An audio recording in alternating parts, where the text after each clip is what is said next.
അപ്പോൾ വീഡിയോയുടെ രണ്ടാം ഭാഗത്തിലേക്ക് സ്വാഗതം. ആദ്യത്തെ പാർട്ട് നിങ്ങൾക്ക് ഹെൽപ്ഫുൾ ആയിരുന്നു എന്ന് വിചാരിക്കുന്നു. ഇന്ന് നമ്മൾ നോക്കാൻ പോകുന്നത്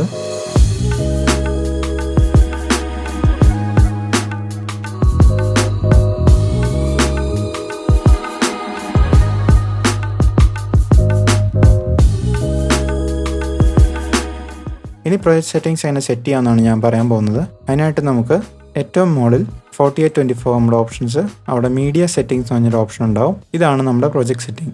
ഇപ്പം നമ്മൾ ആദ്യം വന്നേക്കുന്നത് മീഡിയ എന്നുള്ള ഓപ്ഷനാണ്. പ്രൊജക്ട് സെറ്റിംഗ്സിലേക്ക് മാറ്റുക. അതിനുശേഷം പ്രൊജക്ട് സാമ്പിൾ റേറ്റ് എന്ന് പറഞ്ഞിട്ട് ഓപ്ഷൻ കാണാം. ഇത് നമ്മൾ ടിക്ക് ചെയ്ത് കൊടുക്കുകയാണെങ്കിൽ എപ്പോൾ പ്രൊജക്റ്റ് ക്രിയേറ്റ് ചെയ്താലും 48,000 ഹേർട്സിലായിരിക്കും ഇത് ക്രിയേറ്റ് ആവുക. നമ്മൾ അൺടിക്ക് ചെയ്യുകയാണെങ്കിൽ പ്രൊജക്റ്റ് ക്രിയേറ്റ് ആവുന്നത് ചിലപ്പോൾ 44-ലായിരിക്കും. കാർഡ് സപ്പോർട്ട് ചെയ്യുന്നതനുസരിച്ച് ഓട്ടോമാറ്റിക്കലി സെറ്റ് ചെയ്തോളൂ. നമുക്ക് ചേഞ്ച് ചെയ്തിട്ട് 44,100 ഉണ്ട്. അതാണ് ഏറ്റവും കുറഞ്ഞത്. നമ്മുടെ സിസ്റ്റത്തിൻ്റെ കാർഡ് സപ്പോർട്ട് ചെയ്യുന്ന മാക്സിമം 44,100 ആണ്. ഇനി അതിന് മേളിലേക്ക് വരുവാണെങ്കിൽ 192,000 ഹെർട്സ് വരെയുള്ള ഓഡിയോ ഇൻ്റർഫേസസ് ഉണ്ട്. അപ്പോൾ നമുക്കിപ്പോൾ സപ്പോർട്ട് ചെയ്യുന്ന മാക്സിമം എന്ന് പറയുന്നത് 48 ആണ്. അപ്പോൾ ഹെർട്സ് കൂടുന്നതനുസരിച്ച് നമ്മുടെ പ്രൊജക്റ്റ് റെക്കോർഡ് ചെയ്യുന്ന ഓഡിയോയുടെ സൈസും കൂടും. അപ്പോൾ അതിനനുസരിച്ചുള്ള ഡിസ്പ്ലേസും കാര്യങ്ങളും ഒക്കെ നിങ്ങൾക്ക് വേണം. അതുപോലെ ഫാസ്റ്റ് ആയിട്ട് റൺ ചെയ്യാൻ പറ്റുന്ന ഹാർഡ് ഡിസ്കോ SSDയോ വേണം. മാത്രമല്ല ഒരുപാട് ട്രാക്സ് 24/48 എടുത്തു കഴിയുമ്പോൾ സിസ്റ്റത്തിന് ചിലപ്പോൾ ഓവർലോഡ് ഒക്കെ വരാൻ ചാൻസ് ഉണ്ട്. അപ്പോൾ നിങ്ങൾക്ക് സിസ്റ്റത്തിന് അത്രയും പവർ ഉണ്ടെങ്കിൽ മാത്രമേ, അല്ലെങ്കിൽ നിങ്ങളൊരു ഓഡിയോ ഇൻ്റർഫേസ് ഉപയോഗിക്കുന്നുണ്ടെങ്കിൽ മാത്രമേ കൂടിയ സാമ്പിൾ റേറ്റിലേക്ക് പോവുള്ളൂ. ഇപ്പം നമുക്ക് 48 തന്നെ കണ്ടിന്യൂ ചെയ്യാം. പിന്നെ ഇവിടെ പ്രൊജക്ട് ടെമ്പോ ഉണ്ട്. അത് നമുക്ക് ഇവിടെയും അഡ്ജസ്റ്റ് ചെയ്യാവുന്നതാണ്. അതായത് ഇവിടെ ജസ്റ്റ് ഡബിൾ ക്ലിക്ക് ചെയ്ത് കഴിഞ്ഞാൽ നമുക്കിപ്പോൾ 100 കൊടുക്കാം. ഇപ്പോൾ 100ലേക്ക് ടെമ്പോ ചേഞ്ച് ആയിട്ടുണ്ട്. ഇനി നമുക്ക് ടാപ്പ് ചെയ്ത് BPM കൊടുക്കണം എന്നുണ്ടെങ്കിൽ അങ്ങനെയും ചെയ്യാൻ പറ്റും. ഈ BPM എഴുതിയത് ടാപ്പ് ചെയ്താൽ മതി.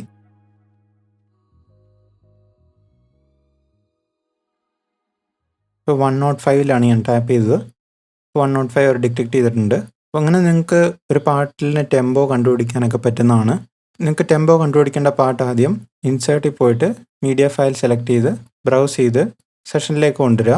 അതിനുശേഷം ഓപ്പൺ കൊടുക്കുക. അപ്പോൾ ഫയൽ ഇവിടെ ലോഡ് ആവുന്നതായിരിക്കും. നമുക്ക് പ്ലേ ചെയ്യുന്ന കൂട്ടത്തിൽ ബീറ്റെല്ലാം നമുക്ക് ടാപ്പ് ചെയ്ത് കണ്ടുപിടിക്കാവുന്നതാണ്. അപ്പം ഞാനിത് പ്ലേ ചെയ്യുന്നില്ല, കോപ്പിറൈറ്റ് ഇഷ്യൂസ് ഉള്ളതുകൊണ്ട്. വീണ്ടും നമ്മൾ പ്രൊജക്ട് സെറ്റിംഗ്സിലേക്ക് വരുവാണെങ്കിൽ ഒരു ടൈം സിഗ്നേച്ചർ എന്ന് എഴുതിയിട്ടുണ്ട്. അതായത് 1 2 3 4 ഇങ്ങനെ ടൈം കൗണ്ട് ചെയ്യുന്നു. അതോ 3 4 എന്ന ടൈം സിഗ്നേച്ചർ കൊടുത്തു കഴിയുമ്പോൾ 1 2 3 1 2 3 അങ്ങനെയാണ് കൗണ്ട് ചെയ്യുക. ഇതിപ്പം 6 8 ആക്കാം.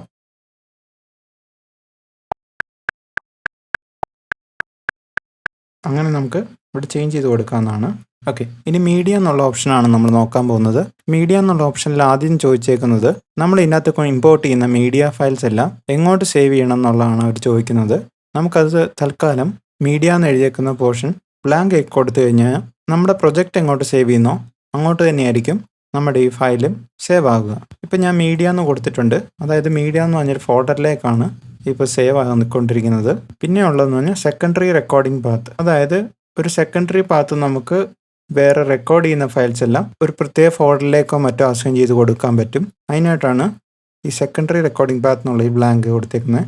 അത് കഴിഞ്ഞ് താഴേക്ക് വരുമ്പോൾ use global preference do not copy media to project path. അപ്പോൾ ഇത് മാറ്റിയിട്ട് കോപ്പി മീഡിയ ടു പ്രൊജക്ട് പാത്തോ do not copy media to project പാത്തോ കൊടുക്കാവുന്നതാണ്. By default use global preference മതി. ഇനി താഴെ റെക്കോർഡിങ്ങിൻ്റെ ഓപ്ഷൻസ് വരുമ്പോൾ record audio format for new recordings wave. അപ്പോൾ വേവിലാണ് നമ്മൾ റെക്കോർഡ് ചെയ്യുന്ന എല്ലാ ഫയൽസും. ഇനി നമുക്കത് വേവിൽ നിന്ന് മാറ്റി AIFFലേക്കോ MP3യിലേക്കോ wave pack, OGG, FLAC, TDP എന്നുള്ള ഈ ഫോർമാറ്റുകളിലേക്ക് ചേഞ്ച് ചെയ്യാവുന്നതാണ്. അപ്പോൾ നമ്മളിവിടെ വേവ് എന്ന് കൊടുക്കാൻ കാര്യം എന്താണെന്ന് വെച്ച് കഴിഞ്ഞാൽ വേവ് എന്ന് പറഞ്ഞ ഫയല് കംപ്രഷൻ ഇല്ലാത്തൊരു ഫോർമാറ്റാണ്. അതുപോലെ ക്വാളിറ്റി ലോസും ഇല്ല. അപ്പോൾ MP3 എന്ന് പറയുന്നത് വളരെ കംപ്രസ്ഡും ക്വാളിറ്റി ലോസും ഉള്ളൊരു ഫോർമാറ്റാണ്. പക്ഷെ നമ്മൾ സാധാരണക്കാർക്ക് നോട്ടീസബിൾ ആയിട്ടുള്ള ചേഞ്ച് അല്ല. എന്നാൽ സൈസിലും വളരെ വ്യത്യാസമുണ്ട്. ഈ വേവ് എന്ന് പറയുന്ന ഫോർമാറ്റ് മൈക്രോസോഫ്റ്റ് എന്ന് പറഞ്ഞ കമ്പനി ഡെവലപ്പ് ചെയ്തതാണ്.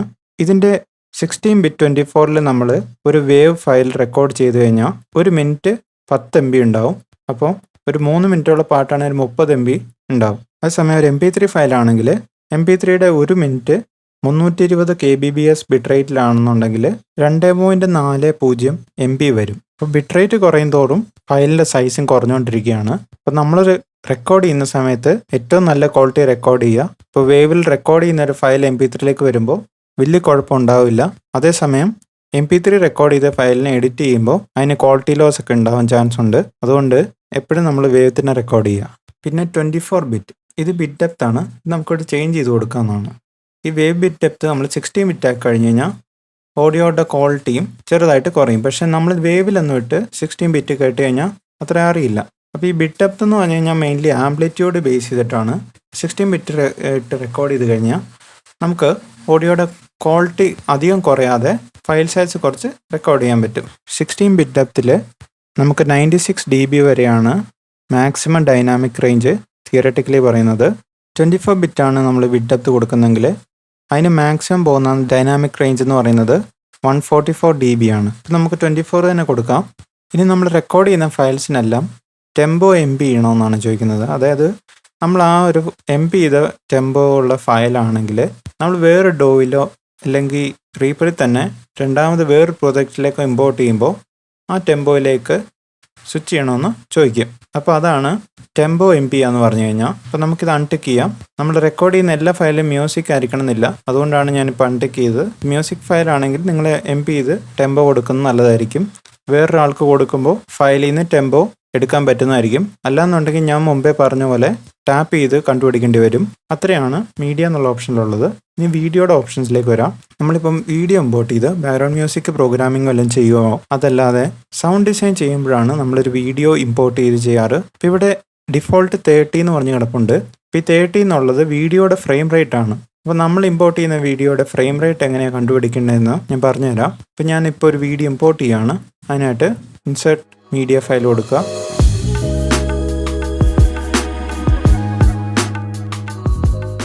ഇപ്പോൾ വീഡിയോ ഫയൽ ലോഡായി. നമുക്ക് വീഡിയോ ഇപ്പോൾ കാണുന്നില്ല. അതിനായിട്ട് നമുക്ക് വ്യൂ പോയിട്ട് വീഡിയോ എന്നുള്ള ഓപ്ഷൻ സെലക്ട് ചെയ്ത് കൊടുക്കുക. ഇതാണ് നമ്മുടെ വീഡിയോ വിൻഡോ. ഇനി നമ്മൾ പ്ലേ ചെയ്ത് കഴിഞ്ഞ് കഴിഞ്ഞാൽ നമുക്ക് വീഡിയോ കാണാൻ സാധിക്കും. ഇനി നമ്മളിത് മ്യൂട്ട് ചെയ്യുമ്പോൾ വീഡിയോ കട്ടായി പോവുകയാണ്. അപ്പോൾ നമുക്ക് ഓഡിയോ ഉള്ളൊരു വീഡിയോ ഫയലാണ്. അതിൻ്റെ ഓഡിയോ കേൾക്കണ്ടെന്നുണ്ടെങ്കിൽ നമുക്ക് ചെയ്യാൻ പറ്റുന്നൊരു കാര്യം എന്താണെന്ന് വെച്ച് കഴിഞ്ഞാൽ ഈ വോളിയം ഇവിടെ സ്ലൈഡ് ചെയ്ത് കുറയ്ക്കുക. ഇതിനെ റീസെറ്റ് ചെയ്യാൻ വേണ്ടി ഡബിൾ ക്ലിക്ക് ചെയ്താൽ മതി. ഇനിയിപ്പോൾ ഈ വീഡിയോയുടെ ഫ്രെയിം റേറ്റ് കണ്ടുപിടിക്കണം എന്നുണ്ടെങ്കിൽ ഇതിൽ ജസ്റ്റ് ഡബിൾ ക്ലിക്ക് ചെയ്യുക. അപ്പോൾ മീഡിയ പ്രോപ്പർട്ടീസ് എന്ന് പറഞ്ഞിട്ടൊരു വിൻഡോ ഓപ്പൺ ആയി വരും. അതിൽ ഈ വീഡിയോയുടെ ലെങ്ത്തും ഫയൽ നെയിം ഇതിനകത്ത് പ്രോപ്പർട്ടീസ് എന്ന് പറഞ്ഞ ഓപ്ഷൻ ഉണ്ട്. അപ്പോൾ വീഡിയോയുടെ പ്രോപ്പർട്ടീസ് ഒരു വിൻഡോയിൽ ഓപ്പൺ ആയി വന്നിട്ടുണ്ട്. അപ്പോൾ ഇവിടെ എത്ര മിനിറ്റ് ഉണ്ട്, ഈ വീഡിയോ റെസല്യൂഷൻ എന്താണ്, എത്ര ഫ്രെയിം റേറ്റ് ആണ്. ഇപ്പോൾ 24 ആണ്. ഇവിടെ 24ഉം നമ്മുടെ പ്രൊജക്റ്റിൻ്റെ ഫ്രെയിം റേറ്റ് 30 ഇട്ട് കഴിഞ്ഞ് കഴിഞ്ഞാൽ വീഡിയോ ഓഡിയോ സിങ്ക് ആവില്ല എക്സ്പോർട്ട് ചെയ്യുമ്പോൾ. അതിനായിട്ടാണ് നമ്മൾ പ്രൊജക്റ്റിലെ വീഡിയോയുടെ ഫ്രെയിം റേറ്റ് നമുക്ക് തന്നിരിക്കുന്ന വീഡിയോ ആയിട്ട് മാച്ച് ചെയ്യിക്കുന്നത്. ഓക്കെ, ഇപ്പോൾ 24 ആണെന്ന് നമ്മൾ കണ്ടുപിടിച്ചു. ഇനി നമുക്കിവിടെ ഓക്കെ അടിച്ചിട്ട് ഇത് ക്ലോസ് ചെയ്യാം. വീണ്ടും പ്രൊജക്ട് സെറ്റിങ്സ് വരുന്നു. ഇനി വീഡിയോയുടെ ഓപ്ഷനിൽ 24 സെറ്റ് ചെയ്ത് കൊടുക്കുക. അപ്പോൾ ഇങ്ങനെയാണ് നമ്മൾ വീഡിയോയുടെ ഫ്രെയിം റേറ്റ് പ്രൊജക്റ്റിൽ സെറ്റ് ചെയ്ത് കൊടുക്കുന്നത്. അതിനുശേഷം ഓക്കെ അടിക്കുക. അപ്പോൾ വീഡിയോയുടെ ഫ്രെയിം റേറ്റും പ്രൊജക്റ്റിൻ്റെ ഫ്രെയിം റേറ്റും സിങ്ക് ആയിട്ടുണ്ട്. ഇനി ഇവിടെ റേറ്റ് എന്ന് പറഞ്ഞൊരു നമ്പർ കാണാം. ഈ റേറ്റ് എന്ന് പറഞ്ഞു കഴിഞ്ഞാൽ പ്ലേ റേറ്റ് ആണ്. നമ്മൾ ഈ പ്രൊജക്റ്റിനകത്ത് പ്ലേ ചെയ്യുന്ന ഫയൽസിൻ്റെ സ്പീഡാണ് അവർ പറയുന്നത്. 1 എന്നുള്ള ഈ നമ്പറിലാണ് നോർമലി സ്പീഡ് എന്തായിരിക്കും അങ്ങനെ ആയിരിക്കും പ്ലേ ചെയ്യുക. നമുക്ക് യൂട്യൂബിലൊക്കെ കാണുന്ന പോലെ തന്നെ സ്പീഡ് കൂട്ടിയും പ്ലേ ചെയ്യാം, കുറച്ചും പ്ലേ ചെയ്യാം. അതുപോലെ തന്നെയാണ് ഇത് വർക്ക് ചെയ്യുന്നത്. ഇനി നമുക്ക് മാർക്കർ എന്താണെന്ന് പഠിക്കാം. അതായത് നമുക്ക് ഈ പ്രൊജക്റ്റിനകത്ത് മാർക്കേഴ്സ് സെറ്റ് ചെയ്യാൻ പറ്റും. എനിക്കിപ്പോൾ 9ാമത്തെ ബീറ്റിൽ ഒരു മാർക്കർ ഇടണം. മാർക്കറിൻ്റെ ഷോർട്ട് കട്ട് ഞാൻ M ആയിട്ടാണ് കസ്റ്റം ചെയ്തേക്കുന്നത്. അപ്പോൾ M പ്രസ് ചെയ്ത് കഴിയുമ്പോൾ ഇവിടെ ഒരു മാർക്കർ ലോഡായി 1 എന്ന് പറഞ്ഞിട്ട്. നമുക്കിവിടെ 17ാമത്തെ ബീറ്റിൽ ഒരു മാർക്കർ കൂടി ഇടാം. അതും M പ്രസ് ചെയ്തു. അപ്പോൾ 2 എന്ന് പറഞ്ഞൊരു മാർക്കർ വന്നു. ഇനി ഇങ്ങോട്ട് മാറ്റി 3, 4 ഇങ്ങനെ ഓർഡറിൽ നമുക്ക് മാർക്കർ പ്ലേസ് ചെയ്യാൻ പറ്റും. അപ്പോൾ ഇങ്ങനെ 5 മാർക്കർ ഞാനിപ്പോൾ പ്ലേസ് ചെയ്തു. അപ്പോൾ ഞാൻ അവിടെ എന്തെങ്കിലും ഇമ്പോർട്ടൻ്റ് ആയിട്ടുള്ളൊരു കാര്യം നമുക്കിങ്ങനെ മാർക്ക് ചെയ്ത് നോട്ട് ചെയ്ത് വെക്കാം.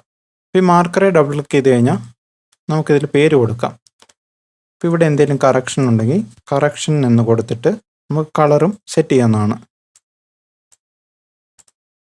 ഇപ്പോൾ 1 കറക്ഷൻ ഇവിടെ എഴുതി വരും. നമുക്കങ്ങനെ എല്ലാ മാർക്കറിലും കളറും നെയിമും സെറ്റ് ചെയ്യാവുന്നതാണ്. ഇനി നമുക്ക് മാർക്കറിൽ നിന്ന് മാർക്കറിലേക്ക് സ്വിച്ച് ചെയ്യണമെന്നുണ്ടെങ്കിൽ നമ്പർ പാഡ് 2 ഞെക്കഴിഞ്ഞാൽ മാർക്കർ 2ലേക്ക് പോകും. 3 ഞെക്കിയാൽ 3ലേക്ക്, നമ്പർ പാഡിൽ 4, 5 അങ്ങനെ നമുക്ക് സ്വിച്ച് ചെയ്യാൻ പറ്റും. ഇപ്പോൾ ഓർഡറിൽ തന്നെ സ്വിച്ച് ചെയ്യണമെന്നില്ല. ഇപ്പോൾ 1ൽ പോയിട്ട് 3 വരാം, 2ൽ പോവാം, 5 വരാം, അങ്ങനെ ഇഷ്ടമുള്ള രീതിയിൽ നമുക്ക് സ്വിച്ച് ചെയ്യാൻ പറ്റും. ഈ മാർക്കർ നമുക്ക് ഡിലീറ്റ് ചെയ്യണമെന്നുണ്ടെങ്കിൽ ഒന്നെങ്കിൽ ഓപ്ഷൻ അല്ലെങ്കിൽ ഓൾട്ട് ഹോൾഡ് ചെയ്ത് പിടിച്ചിട്ട് മാർക്കറെ ക്ലിക്ക് ചെയ്യുക. അല്ലാന്നുണ്ടെങ്കിൽ മാർക്കറെ റൈറ്റ് ക്ലിക്ക് ചെയ്തിട്ട് റിമൂവ് മാർക്കർ എന്ന് പറഞ്ഞ ഓപ്ഷൻ ഉണ്ട്. ഇനി നമുക്ക് റീജിയൻ മാർക്കേഴ്സ് എന്ന് പറഞ്ഞൊരു ഓപ്ഷൻ കൂടെ ഉണ്ട്. റീജിയൻ മാർക്കർ എന്ന് പറഞ്ഞാൽ നമുക്കൊരു ഏരിയ സെലക്ട് ചെയ്തിട്ട് അത്രയും ഏരിയയിലേക്ക് ഒരു മാർക്കറിൻ്റെ ഒരു നെയിം കൊടുക്കാം. ഇപ്പോൾ നമ്മളൊരു പാട്ട് ചെയ്യുകയാണ്, അതിൻ്റെ ഇൻട്രോ എന്നുള്ളത് ഇത്രയും ബാറിൽ വരണം എന്നുണ്ടെങ്കിൽ നമുക്ക് അത്രയും ബാർ ഇവിടെ ടോപ്പിൽ നിന്ന് ഇങ്ങനെ സെലക്ട് ചെയ്തിട്ട് ഇവിടെ ഹാൻഡ് ടൂൾ വരും, അവിടെ റൈറ്റ് ക്ലിക്ക് ചെയ്യുക, ക്രിയേറ്റ് റീജിയൻ ഫ്രം സെലക്ഷൻ കൊടുത്തു കഴിയുമ്പം അത്ര ഏരിയയിലേക്കൊരു മാർക്കർ വരും. ഇതാണ് റീജിയൻ മാർക്കർ. ഇനി എത്താൻ നമുക്ക് റൈറ്റ് ക്ലിക്ക് ചെയ്തിട്ട് എഡിറ്റ് റീജിയൻ കൊടുക്കാം. റീജിയണിന് പേര് കൊടുക്കാം. ഇപ്പോൾ ഇൻട്രോ എന്ന് കൊടുക്കുകയാണ്. അതുപോലെ തന്നെ ഇതിന് കളറും കൊടുക്കാൻ പറ്റും. ഇപ്പോൾ ഇൻട്രോ എന്നുള്ളത് അത്രയും റീജിയനാണ്. പ്ലേസ്മെൻറ്റ് നമുക്ക് ചേഞ്ച് ചെയ്യാൻ പറ്റുന്നതാണ്. അതിനായിട്ട് ഇങ്ങനെ ഡ്രാഗ് ചെയ്ത് ഫ്രണ്ടിലേക്കോ ബാക്കിലേക്കോ കൊണ്ടുപോയാൽ മതി. ഇനി നമുക്ക് ഈ റീജിയൻ എക്സ്റ്റെൻഡ് ചെയ്യാം. ഇവിടെ വരുമ്പോൾ കർസർ ചേഞ്ച് ആവും. അതുപോലെ തന്നെ ഫ്രണ്ടിൽ നിന്ന്. അപ്പോൾ ഇങ്ങനെയാണ് റീജിയൻ മാർക്കർ ഉപയോഗിക്കുന്നത്. ഇനി ഡിലീറ്റ് ചെയ്യണമെന്നുണ്ടെങ്കിൽ റൈറ്റ് ക്ലിക്ക് ചെയ്ത് റിമൂവ് റീജിയൻ. റീപ്പർ ഉപയോഗിക്കുമ്പോൾ ഉള്ള വേറൊരു ഗുണം എന്താണെന്ന് വെച്ച് കഴിഞ്ഞാൽ ഇതിന് ഓട്ടോ ബാക്കപ്പ് എന്ന് പറഞ്ഞ ഓപ്ഷൻ ഉണ്ട്. അതിനായിട്ട് നമുക്ക് പ്രിഫറൻസസ് എന്നാണ് മാക്കിൽ. ഇപ്പോൾ ഇവിടെ റീപ്പറിൽ പോയി ഞാൻ പ്രിഫറൻസിൽ വന്നു. റീപ്പർ പ്രിഫറൻസസ് എന്ന് പറഞ്ഞ വിൻഡോയിൽ പ്രൊജക്റ്റ് എന്നുള്ള ടാബ് സെലക്ട് ചെയ്യാം. അതിനുശേഷം പ്രൊജക്റ്റ് സേവ് ചെയ്യുന്നത് എത്ര മിനിറ്റ് കൂടുമ്പോഴാണ് എന്നുള്ളതാണ് അവർ ചോദിക്കുന്നത്. ഇത് ഓട്ടോ സേവ് ആണ്. നമുക്കിത് വേണേൽ 1 മിനിറ്റ് കൊടുക്കാം, അല്ലെങ്കിൽ എനി ടൈം, അല്ലെങ്കിൽ നമ്മളിപ്പോൾ പ്ലേ ചെയ്ത് സ്റ്റോപ്പ് ചെയ്ത് കഴിഞ്ഞും 5 മിനിറ്റ് ഗ്യാപ്പിട്ട്, അല്ലാന്നുണ്ടെങ്കിൽ റെക്കോർഡ് ചെയ്യുന്നില്ലാത്ത സമയം 5 മിനിറ്റ് കൂടുമ്പോൾ ഇത് സേവ് ആയിക്കൊണ്ടിരിക്കും. എനി ടൈം കൊടുത്തു കഴിഞ്ഞ് കഴിഞ്ഞാൽ എപ്പോൾ വേണേലും 5 മിനിറ്റ് കൂടുമ്പോൾ അവർ സേവ് ആക്കോളും. ഇനി നമ്മൾ ബാക്കപ്പ് ചെയ്യുന്ന ഫയലിന് ടൈം സ്റ്റാമ്പ് കൊടുക്കണമെങ്കിൽ അതും കൊടുക്കാവുന്നതാണ്. അതായത് ആ ബാക്കപ്പ് എത്ര മണിക്കാണ് സേവ് ചെയ്തേക്കുന്നത്, എത്രാം തീയതിയാണ് ചെയ്തേക്കുന്നത് എന്നൊക്കെയുള്ള ഡീറ്റെയിൽസും അതിലേക്ക് നമുക്ക് ടൈം സ്റ്റാമ്പ് ചെയ്യാൻ പറ്റും. അതുപോലെ ഞാനിവിടെ save to time stamped file in additional directory എന്നുള്ള ഓപ്ഷനാണ് ഇവിടെ കൊടുത്തേക്കുന്നത്. അത് ടിക്ക് ചെയ്തതിന് ശേഷം ഞാനിപ്പോൾ സെഷൻ ബാക്കപ്പ് എന്ന് പറഞ്ഞൊരു ഫോൾഡറിലേക്ക് കൊടുക്കാനാണ് പറയുന്നത്. അപ്പോൾ ഞാൻ എവിടെ സെഷൻ സേവ് ചെയ്താലും അതിൻ്റെ ഉള്ളിൽ സെഷൻ ബാക്കപ്പ് എന്ന് പറഞ്ഞ ഫോൾഡർ ക്രിയേറ്റ് ആയിട്ട് അതിലേക്കായിരിക്കും ഇവർ ബാക്കപ്പ് ഫയൽസ് എല്ലാം സേവ് ചെയ്യുക. പിന്നെ ഒരു ഓപ്ഷൻ ഉള്ളത് save to project file not recommended ആണ് അവർ കൊടുത്തേക്കുന്നത്. പക്ഷെ നമുക്കത് എപ്പോഴും പ്രൊജക്ട് ഫയൽ നമ്മുടെ മെയിൻ പ്രൊജക്ട് ഫയലിലേക്ക് തന്നെ സേവ് ചെയ്താൽ മതി എന്നുള്ള ഓപ്ഷന് നമുക്ക് കൊടുക്കാവുന്നതാണ്. അപ്പോൾ ഇതിലേതെങ്കിലും ഒരെണ്ണം കൊടുത്താലും മതിയാവും. അതുപോലെ തന്നെ എൻ്റെ പ്രൊജക്ട് ഫയൽസ് ഒന്നും അധികം സൈസ് വരുന്നില്ല. വലിയ പ്രൊജക്റ്റ് ആണെങ്കിൽ പോലും മീഡിയ ഫയൽ എന്തോ ഒരു സൈസ് വരുന്നുണ്ടോ അത്രയും തന്നെ നമ്മുടെ പ്രൊജക്റ്റിനും വരുന്നുള്ളൂ. റീപ്പറിൻ്റെ പ്രൊജക്റ്റിന് വളരെ സൈസ് കുറവാണ് ബാക്കിയുള്ള ഡോ വെച്ച് നോക്കുമ്പോൾ. അതിനുശേഷം അപ്ലൈ ചെയ്യുക, ഓക്കെ കൊടുക്കുക. ഇനി നമ്മൾ ഐഡിലായിട്ടിരിക്കുന്ന സമയത്തും പ്ലേ ബാക്ക് ചെയ്യുന്ന സമയത്തും റെക്കോർഡ് ചെയ്യുന്ന സമയത്താണേലും 5 മിനിറ്റ് കൂടുമ്പോൾ ഇവർ ഓട്ടോമാറ്റിക്കലി സേവ് ചെയ്തോളും, ബാക്കപ്പ് എടുത്തോളും. പിന്നെ ഇതിലുള്ളൊരു ഓപ്ഷൻ എന്ന് പറഞ്ഞു കഴിഞ്ഞാൽ ഇപ്പം ഞാനിത് മൂവ് ചെയ്യുമ്പം ഓരോ ബീറ്റിൽ കയറിയാണ് പോകുന്നത്. ഇത് മാറ്റിയിട്ട് നമുക്ക് സ്ലിപ്പ് എന്ന് പറഞ്ഞ മോഡിലിടാം. അതായത് ഇപ്പോൾ നമ്മൾ ചെറിയ അഡ്ജസ്റ്റ്മെൻറ്റ് വെച്ചാൽ പോലും ഈ ക്ലിപ്പ് ചേഞ്ച് ആവുന്നതിനനുസരിച്ച് നമുക്ക് ഓഡിയോ ഫയൽ ആയിക്കോട്ടെ മിഡി ഫയൽ ആയിക്കോട്ടെ എന്ത് തന്നെ ആയാലും നമുക്കിങ്ങനെ ചേഞ്ച് ചെയ്യാൻ പറ്റും. ഇപ്പം നമ്മൾ ഈ മാഗ്നറ്റിക് ഐക്കണാണ് അതിന് ക്ലിക്ക് ചെയ്യുന്നത്. സ്നാപ്പ് ചെയ്യുക എന്ന് പറയും. ഇപ്പോൾ ഗ്രിഡിലേക്ക് സ്നാപ്പ് ചെയ്താണ് പോകുന്നത്. നമുക്ക് ഷിഫ്റ്റ് ഹോൾഡ് ചെയ്ത് പിടിച്ചും സ്നാപ്പ് ഓൺ ആണെങ്കിൽ ചെറുതായിട്ട് മൂവ് ചെയ്യാവുന്നതാണ്. അപ്പോൾ നമ്മൾ എപ്പോഴും ഷിഫ്റ്റ് ഹോൾഡ് ചെയ്ത് പിടിച്ചാണ് മൂവ് ചെയ്യാൻ സ്നാപ്പ് ഓൺ ആണെങ്കിൽ. അല്ലാന്നുണ്ടെങ്കിൽ ഡ്രാഗ് ചെയ്ത് കഴിഞ്ഞാൽ ഓരോ ബീറ്റിലും സ്നാപ്പ് ചെയ്തേ പോവുള്ളൂ. അപ്പോൾ ഇന്നത്തെ വീഡിയോ നിങ്ങൾക്ക് ഇഷ്ടമായെന്ന് വിചാരിക്കുന്നു. ഇഷ്ടമായെങ്കിൽ ലൈക്ക് ചെയ്യുക, ഷെയർ ചെയ്യുക, സബ്സ്ക്രൈബ് ചെയ്യുക. നിങ്ങൾക്ക് എന്തെങ്കിലും ഡൗട്ട്സ് ഒക്കെ ഉണ്ടെങ്കിൽ കമൻറ്റ് സെക്ഷനിൽ ചോദിക്കാവുന്നതാണ്. അപ്പോൾ അടുത്ത വീഡിയോ കാണുന്നവരെ ബൈ.